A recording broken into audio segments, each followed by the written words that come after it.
Ay, tambok. Giniginaw si tambok. Tambok kasi tawag ko kay Bok o yung aso namin kasi mataba yan sa maliit pa. Ngayon, hindi na mataba. Pero Bok pa din, tambok.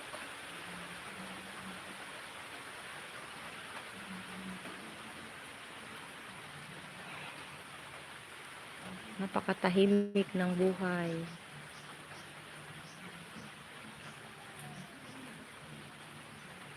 May mga ano din naman, yung nag-ingay ba na tulad ng nagkantahan, na kapitbahay, marinig naman pero hindi masyado. Yan, purok namin yan, purok 7.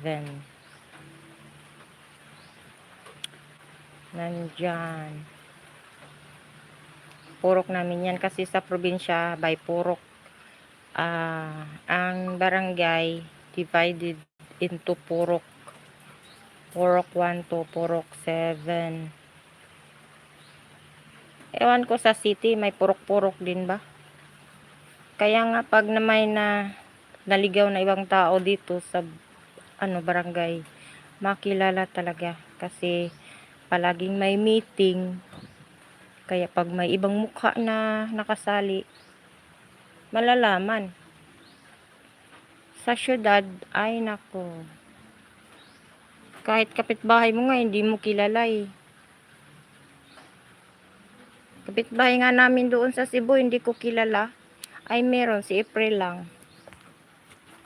Kaya ibang iba talaga ang buhay city at buhay province or probinsya ba. Mas kilala mo yung mga tao kaysa sa city na iba-iba. Hindi mo alam yung kung sinong nandyan sa kapaligiran mo, masama ba o hindi. Diba guys? Diba guys, maganda yung namin no? Bakuran. I love my own kasi. Oh, see. Maganda naman tingnan eh. Yan yung kakao. May lights yan nasa baba lang. Solar. Yan yung pinagkukunan din namin ng income. Kasi yung tablia or chocolate, ginagawa chocolate ba? Kakao or cocoa yata. Sa pag powder cocoa, pero pag kakao yata yan yung galing yung cocoa. Ito. Mahal sa Cebu. Yung isang circle, 10 piso. Dito, 5 piraso, kay mama, 5 piraso, 20 pesos lang. Napaka, mura lang kasi. Kasi,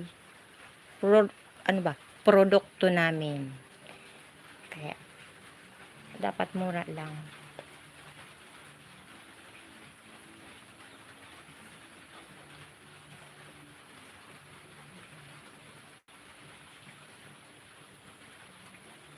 Nabusan na yata ako ng salita Pag nasa ako sa Cebu, siguro sa sa Wednesday, babalik ako doon. Doon na naman ako mag-iingay. Magla-live. Dito minsan lang. Tinatamad ako dito magla-live. Ang hina-hina kasi ng internet, doon malakas. Naki-connect lang kasi kami sa kapitbahay. Nagbabayad kami ng 300 a month. Unligamit na yun, unligamit. Kaya malakas yung internet namin doon. Dito lang to piso wifi. Pero, ngayon, dumidirekta ako sa router. Mahina pag ganyan hindi ako makapag-live masyado, mahina. Kaya dumiretso na ako sa sa router ba.